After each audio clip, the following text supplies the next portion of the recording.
नमस्कार, आप देख रहे हैं न्यूज इंडिया। आपके साथ मैं हूं अभिषेक। बड़ी खबर आपको बता दें, मध्य प्रदेश और छत्तीसगढ़ में वोटिंग की प्रक्रिया चल रही है।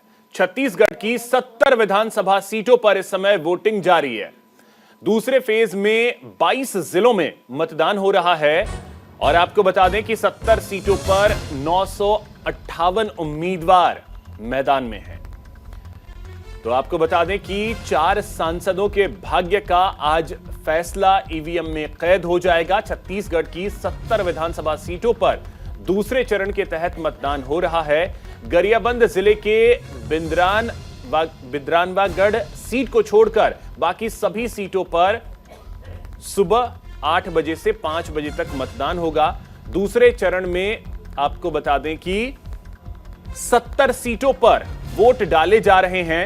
वोटिंग की प्रक्रिया शुरू हो चुकी है और मतदान केंद्रों पर लोग पहुंचने लगे हैं।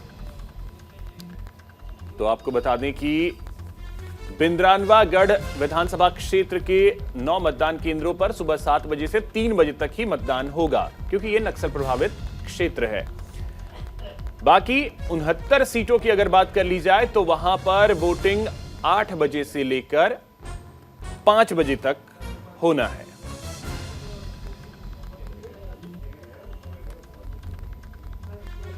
तो आपको बता दें कि छत्तीसगढ़ में वोटिंग की प्रक्रिया लगातार जारी है। सुबह 8 बजे वोटिंग की प्रक्रिया शुरू हुई है और आपको बता दें कि यह शाम 5 बजे तक चलेगी। सीएम सहित 8 मंत्री की किस्मत जो है वो आज ईवीएम में कैद हो जाएगी।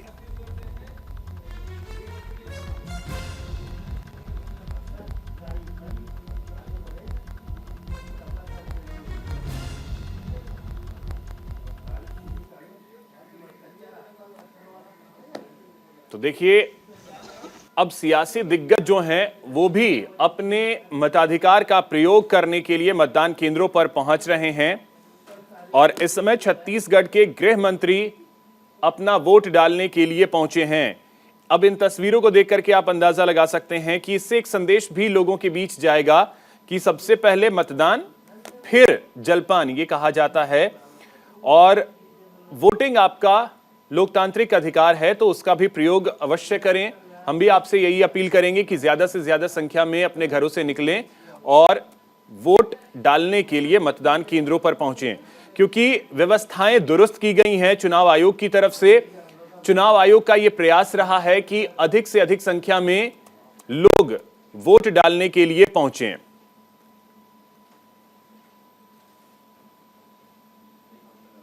तो छत्तीसगढ़ के गृह मंत्री ताम्रध्वज साहू को आप देख सकते हैं। तो ये एक मैसेज भी लोगों के बीच जाएगा कि अगर आपके प्रदेश के गृह मंत्री सुबह सुबह जाकर वोट डाल रहे हैं, आपके प्रदेश के गृह मंत्री अगर वोट डालने के लिए सुबह सुबह पहुंच गए, तो ये एक मैसेज भी लोगों के बीच जाएगा। और हम भी ताम्रध्वज साहू कुछ बोल रहे हैं, वो आपको सुनवाते हैं।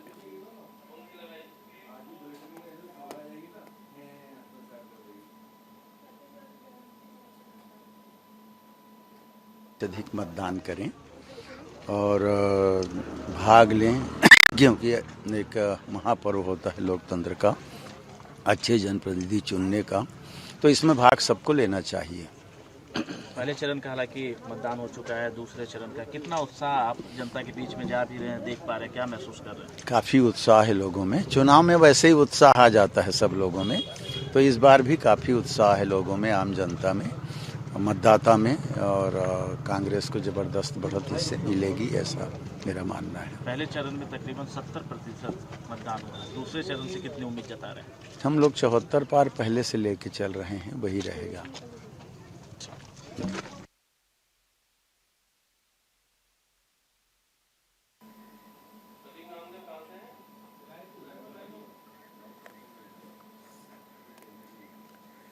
तो देखिए, वोटिंग की प्रक्रिया लगातार चल रही है और आपको बता दें कि वोटिंग की प्रक्रिया सुबह 7 बजे मध्य प्रदेश में शुरू हो चुकी है, 8 बजे छत्तीसगढ़ में शुरू हो चुकी है।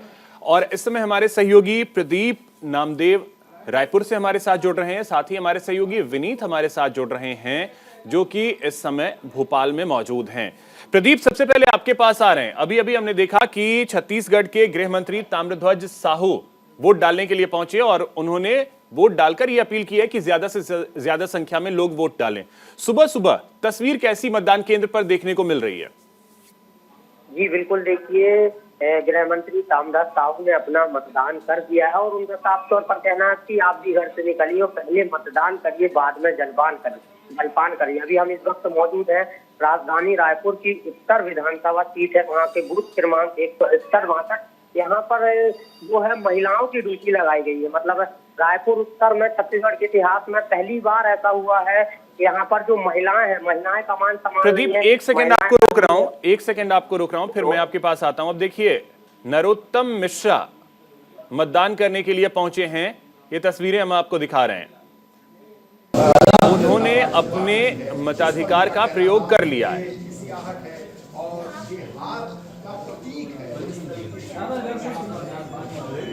तो ये प्रदेशवासियों के लिए बहुत बड़ा संदेश भी है कि आप अपने घर से निकलिए और सबसे पहले वोट डालिए। ये देखिए, वोट डालने के बाद विक्ट्री का साइन दिखाते हुए नरोत्तम मिश्रा कतार में खड़े थे, अपनी बारी का इंतजार कर रहे थे।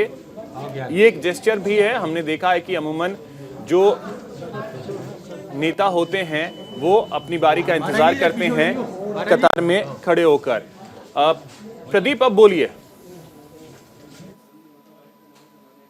सभा के बूथ क्रमांक 161 में मौजूद हूँ। यहाँ पर जो है महिलाओं की ड्यूटी लगाई गई है। छत्तीसगढ़ के इतिहास में पहली बार ऐसा हुआ कि रायपुर उत्तर के जो बूथ क्रमांक है, यहाँ पर जो महिलाओं को कमान सौंपी गई है। यहाँ पर पीठासीन अधिकारी भी महिला है और जो सुरक्षा बल है वो भी महिलाएं हैं और जो सुरक्षा कर्मी है वो भी महिलाएं, और जो अंदर बैठे हैं मतदान करा रहे हैं सुरक्षा कर्मी वो भी यहाँ पर महिलाएं। हमारे साथ कांग्रेस के जो पार्षद है यहाँ के वो मौजूद है। इस वक्त इस तरह की व्यवस्था की गई है निर्वाचन आयोग की। आपके सामने कई लोग बता के जा रहे थे कि 161 नंबर की जो ईवीएम मशीन है वो चालू नहीं हो रही है, तो उसकी शिकायत जैसे बोली मैं तत्काल यहाँ पे मौके में पहुंचा हूँ और ईवीएम अभी तक बंद।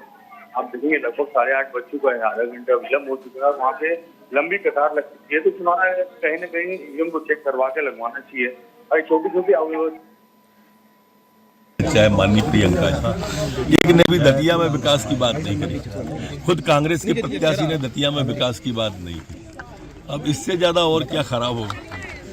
हम सिर्फ हमारे जितने भी वक्ता आए सब ने विकास की बात, बस यही तो मूल मुद्दा है। 35 साल बनाम 15 साल। लोकतंत्र के महापर्व पर आज मतदान किया है और लोगों को संदेश देना चाहिए। लोगों से अपील करूंगा कि सभी लोग कमल का बटन दबाएं। ये कमल के बटन दबाने से आतंकवादियों में दहशत होती है। ये कमल के बटन दबाने से तिरंगा कश्मीर के लाल चौक से लेके चांद तक फहराया जाता है। ये कमल का बटन गरीबों को आवास लेके आता है। ये कमल का बटन शौचालय लेके आता है। ये कमल का बटन गेहूं लेके आता है, निःशुल्क गेहूं लेके आता है। ये कमल का बटन वंदे भारत ट्रेन लेके आता है। माई का आशीर्वाद ले लिया दतिया और मध्य प्रदेश में कितने प्रतिशत जनता का आशीर्वाद मिला? 100% का मिलेगा। कितनी सीटें आ रही है मध्य प्रदेश में? 150 से ऊपर 2/3 बहुमत भी आ सकता है। मध्य प्रदेश की जीत में अगर कांग्रेस और भाजपा में क्या अंतर रहेगा? क्या विकास के लिए क्या योगदान रहेगा? विकास किया है, विकास करेंगे। एक ही नारा है हमारा, विकास किया है, विकास करेंगे, झूठे वादे नहीं करेंगे। ठीक है।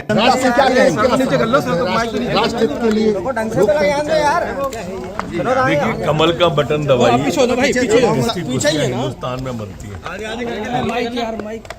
दूसरा कोई दल जीतेगा तो खुशियां पाकिस्तान में मनेंगी। इसके लिए आवश्यक है कि राष्ट्र हित को सर्वोपरि मानते हुए कमल का बटन दबाएं। कमल का बटन मध्य प्रदेश में जब व्यक्ति दबाएगा तो सेना सीमा पे सैनिक की बाजुएं मजबूत होंगी। पाकिस्तान में दहशत होगी कि मोदी जी जीत रहे हैं। कमल का बटन दबाने से आतंकवादियों में दहशत होती है और इसलिए कमल का बटन दबाना चाहिए। जो भी सीमा पे नहीं जा पाते हैं देश की सेवा के लिए, ये एक सेवा का अवसर है। सबको कमल का बटन दबाएं और राष्ट्र हित में अपना योगदान करें। अपना योगदान वो विकास के लिए करें माननीय मोदी जी के नेतृत्व में। तो नरोत्तम मिश्रा जिन्होंने अपने मताधिकार का प्रयोग किया और उसके बाद मीडिया से बात कर रहे थे। ठीक है प्रदीप, आपके पास फिर से आते हैं। विनीत, आपके पास आ रहे हैं। आप जिस मतदान केंद्र पर खड़े हैं वहां इस समय किस तरीके की तस्वीर देखने को मिल रही है? 6:30 बजे से ही यहाँ पर भीड़ लगना शुरू हो गई थी और बाकायदा ये जो मतदान केंद्र है यहाँ पे कई पोलिंग बूथ बने हुए हैं। सबसे बड़ी बात यह है कि हर पोलिंग बूथ पे बाकायदा लाइन लगी हुई है और लोग अधिक से अधिक मतदान करने के लिए यहाँ पर लगातार आ रहे हैं। पिंक पोलिंग बूथ का भी यहाँ निर्माण किया गया, साथ ही विकलांग लोग जो हैं वो उनके लिए भी अलग से व्यवस्था की गई है, व्हील चेयर्स वगैरह की व्यवस्था यहाँ पर की गई है और साथ ही निर्वाचन आयोग की अपील का जो असर है वो भोपाल की धरती पर देखने को मिल रहा है। यानी कि सुबह सुबह सबसे पहले मतदान फिर जलपान, वो वाली तस्वीर कम से कम मतदान केंद्रों पर नजर आने लगी है, क्योंकि तस्वीरें ये बयां कर रही हैं। भारी भीड़ है सब। जी बिल्कुल भारी भीड़ है और सबसे बड़ी बात यह है कि जो बुजुर्ग लोग हैं जो चाहें तो शाम तक वोट कर सकते हैं, लेकिन उनमें सबसे ज्यादा उत्साह देखने को मिल रहा है। और सबसे अच्छी चीज ये है कि जितने भी विशिष्ट मतदाता, मेरा कहने का मतलब ये कि जो उम्मीदवार हैं या जो वीआईपी मतदाता है, वो भी सुबह से मध्य प्रदेश के अलग अलग मतदान केंद्रों पर जा रहे हैं और अपना वोट दे रहे हैं। साथ ही वोट देने के बाद मीडिया के सामने आकर लोगों से अधिक मतदान करने की अपील भी कर रहे हैं। अभी आपने नरोत्तम मिश्रा को देखा, उसके पहले कमलनाथ आए, उसके पहले बीजेपी के कई आला जो नेता थे वो भी मतदान करने के बाद लोगों से मतदान करने की अपील करते हुए नजर आ चुके हैं। ठीक है प्रदीप, क्या ये आपके लिए संभव है कि जो कतार में खड़े लोग हैं जरा उनसे अगर आप बात कर पाएं कि वोट डालने के लिए पहुंचे हैं, जहन में क्या चल रहा है, किन मुद्दों को ध्यान में रख करके वो मतदान करेंगे? हमारे पीछे जो लंबी कतारें हैं वो लगी हुई है और सर्कल लोग यहाँ पर अपना मतदान कर रहे हैं। हमारे साथ मौजूद हैं। आपने मतदान कर दिया, क्या सोचकर, क्या विचार कर आपने मतदान किया? कि आने वाली सरकार जो अभी खाली बैठे रहती है, आने वाले समय में 365 दिन में 165 दिन अपने लिए रखे और 200 दिन मतदाता के लिए रखे, ताकि भविष्य में उनको दोबारा चुनने के लिए इतना झड़ कर जाना पड़े। उनका काम ही उनका व्यक्तित्व होगा, नहीं तो आने में 5 साल बाद लोग जानते हैं कि खाली चुनावी वादे पूरा नहीं करते। इस तरह की व्यवस्था की गई है निर्वाचन आयोग, थोड़ी बड़े बुजुर्ग के लिए दूर है क्योंकि बीच में पीढ़ी आड़ आ जा रही है। तो कभी मेरे पापा की उम्र 105 है, तो कॉफी जाने की मैं सोच रहा हूँ, कहीं उनके लिए पॉसिबल नहीं है क्योंकि मतदान के लिए उनको यहाँ लाना है फिलहाल। तो देखिए लगातार जो है यहाँ पर बुजुर्ग लोग भी है वो मतदान कर जा रहे हैं और जो तमाम लोग हैं सुबह से ही मतदान कर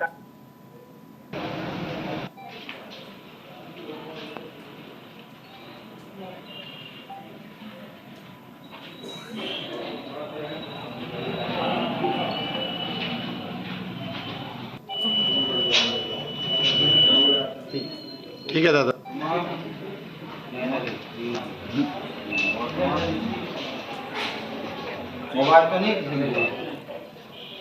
तो देखिए वोटिंग की प्रक्रिया लगातार चल रही है और आपको बता दें कि मतदान केंद्रों पर लगातार लोग पहुंच रहे हैं, जिसमें नेता हैं, मंत्री हैं, सिटिंग विधायक जो हैं वो भी वोट डालने के लिए पहुंच रहे हैं। और सबसे बड़ी बात यह है कि लोगों की एक लंबी कतार है। ये तस्वीर अगर आप देखें तो लोगों की एक लंबी कतार है जो ये बता रही है कि वोटर्स में उत्साह है और इसी वजह से वो वोट डालने के लिए मतदान केंद्रों पर सुबह सुबह ही पहुंच गए।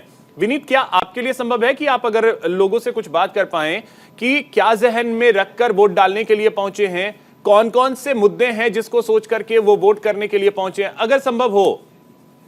जी मेरे साथ कुछ लोग हैं यहाँ पे। आपका नाम? पंकज चौहान। तेज बोलिए। पंकज चौहान। पंकज जी, आप वोट डालने के लिए आए यहाँ पे? हाँ, वोट डालने के आए। क्या सोच कर आए? वोट कैसे, किस आधार पर आप वोट देंगे? यहाँ के विकास के लिए वोट करना है, रोडों के लिए, बेरोजगारी के लिए, इन सब चीजों के लिए वोट करना है। विकास के लिए वोट करना है, दिमाग में सिर्फ विकास है, केवल विकास, और कुछ नहीं। और कुछ मैं बता दूं आपको अभिषेक की इस बार मध्य प्रदेश में जो वोटिंग हो रही है वो सिर्फ विकास के लिए हो रही है।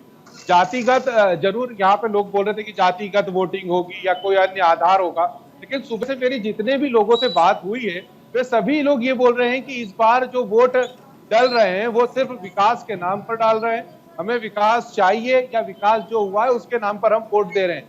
बिजली, पानी, सड़क जैसे जो मुद्दे हैं ये जरूर मध्य प्रदेश में एक अहम मुद्दे, लेकिन कहीं ना कहीं इस बार रोजगार और प्रति व्यक्ति आय भी बहुत प्रमुखता के साथ लोगों के ध्यान में है। जब लोगों के पास उम्मीदवार मिलने जा रहे थे तो वो उनसे बोल रहे थे कि हमारी जो स्थानीय जो समस्या है उसके साथ साथ आप विकास के मुद्दे और रोजगार के मुद्दों पर भी ध्यान।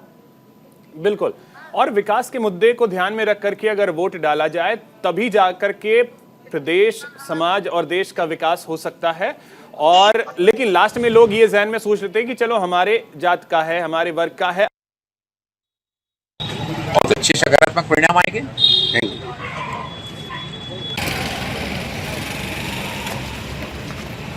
प्रदीप, आपसे भी यही चीज समझना चाहेंगे कि हमने अक्सर देखा है कि लोग ये तो कहते हैं कि ठीक है हम विकास को जहन में रख करके वोट डालने पहुंचे, लेकिन अंत में चीजें वही हैं कि घूम फिर करके जाति, धर्म, समाज इन चीजों पे आकर के टिक जाती है। जी बिल्कुल, देखिए अक्सर देखने को मिलता है कि पहले आता है विकास का नाम, अगर विकास के नाम पर वोट जाता है तो ठीक है, तो उसके बाद कहीं ना कहीं जातिगत समीकरण आ जाता है कि ये हमारे कास्ट का है हम इसको वोट देंगे। तो देखिए अगर मतदान कर रहा है कोई तो विकास के नाम पर ही होना चाहिए। और लगातार जो जहाँ भी हम इस वक्त मौजूद है यहाँ पर हमने लोगों से चर्चा भी की तो उनका साफ तौर पर कहना है कि जो जनता के लिए काम करें हम उसको वोट देंगे। तो मतलब साफ तौर पर कहना है कि जो काम करेगा वोट उसी ही देंगे। विकास के नाम पर यहाँ की वोटिंग चल रही है। तो देखिए अभी जो लगातार है जो वोटिंग राजधानी रायपुर उसके 7 जिलों में जाती है और 69 जिलों में भी जारी है। 8 बजे से शुरू हो गई थी और जो 69 विधानसभा। अच्छा प्रदीप, एक और चीज, व्यवस्थाएं किस तरीके से की गई हैं चुनाव आयोग की तरफ से? क्योंकि बहुत सारे कार्यक्रम चलाए जाते हैं कि हम वोट परसेंटेज को उस लेवल पर ले जाएं। कोशिश तो ये होती है कि 100% तक लेकर के जाएं, जो फिलहाल अभी तक संभव तो हो नहीं पाया है। लेकिन इस बार चुनाव आयोग ने किस तरीके से प्रयास किए हैं कि वोटिंग परसेंटेज जो है वो बढ़े? क्योंकि पहले फेज में एक सेटिस्फैक्टरी वोट परसेंटेज जो था वो 70 से ज्यादा था, तो वो राहत की बात थी क्योंकि वो नक्सल प्रभावित क्षेत्र थे। वहां अगर 70 से ज्यादा है तो आज क्या उम्मीद कर रहा होगा चुनाव आयोग? आयोग ने तरह तरह के अभियान भी चलाए हैं, जागरूक अभियान चलाए हैं कि लोग ज्यादा से ज्यादा अपने मत का जो है वो प्रयोग करें। और कई जगह पर सेल्फी पॉइंट भी बनाए गए हैं कई जगह। और यहाँ पर एक रायपुर उत्तर में सबसे बड़ी अगर बात करें तो वो है कि यहाँ पर जो महिलाएं हैं, महिलाओं को कमान सौंपी गई है। यहाँ पर महिला कर्मी है, महिला सुरक्षा कर्मी, जो तमाम लोग हैं उनको जिम्मेदारी सौंपी गई है महिलाओं को। और अगर बात करें तो यहाँ पर जो निर्वाचन आयोग की तरफ से लगातार जो अभियान चलाया जा रहा है, तो निर्वाचन आयोग की तरफ से मतदान परसेंटेज ज्यादा हो उनकी तरफ से जो बुजुर्ग हैं जो बाहर है उनके लिए भी डाक पोस्ट के जरिए जो है मतदान करने की अपील की गई थी, तो वो भी लगातार जारी है। इसके पहले से ही जारी है वो। अगर बात करें राजधानी रायपुर की तो राजधानी रायपुर जिले में टोटल 1868 जो है वो मतदान केंद्र बनाए गए हैं। और जो मैदान में प्रत्याशी हैं 70 विधानसभा सीट में वो 958 प्रत्याशी है। तो देखिए जो चुनाव आयोग की तरफ से है वो पूरी जो व्यवस्था की गई है और लगातार जो है जो अधिकारी है वो भी यहाँ का भ्रमण कर रहे हैं। अगर कहीं मशीन खराब होती है तो वहाँ तुरंत, अभी जहाँ मैं खड़ा हूँ यहाँ पर मशीन खराब हुई थी लेकिन 5 मिनट के अंदर ही मशीन को बदल दिया गया। तो देखिए चुनाव आयोग की तरफ से हर कोशिश है शासन की तरफ से की जा रही है कि चुनाव मतदान शांतिपूर्ण हो और अच्छी तरीके से हो और मतदाताओं को कोई परेशानी का सामना नहीं करने पड़े। ठीक है विनीत, यही चीज आपसे भी समझना चाहेंगे कि मध्य प्रदेश में क्योंकि एक ही फेज में सभी 230 सीटों पर मतदान की प्रक्रिया चल रही है, तो परमात्मा के बिना, भगवान के बिना, राम के बिना तो हमारा संसार चलता ही नहीं है।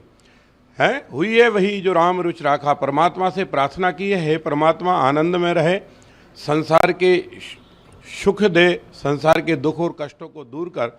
और जो मानव सेवा का संकल्प लिया है, राजनीति एक सेवा का धर्म है, उसके पद पर उतरे हैं। और नरेंद्र मोदी जी से लेकर शिवराज सिंह चौहान जी जो गरीबों के सेवा कर रहे हैं, इस सेवा में हम सब लोग सहभागी बने।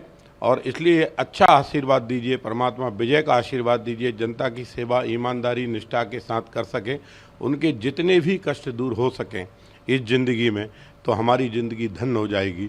इस प्रार्थना को लेकर आज जनता जनार्दन के उस पर निकले हैं।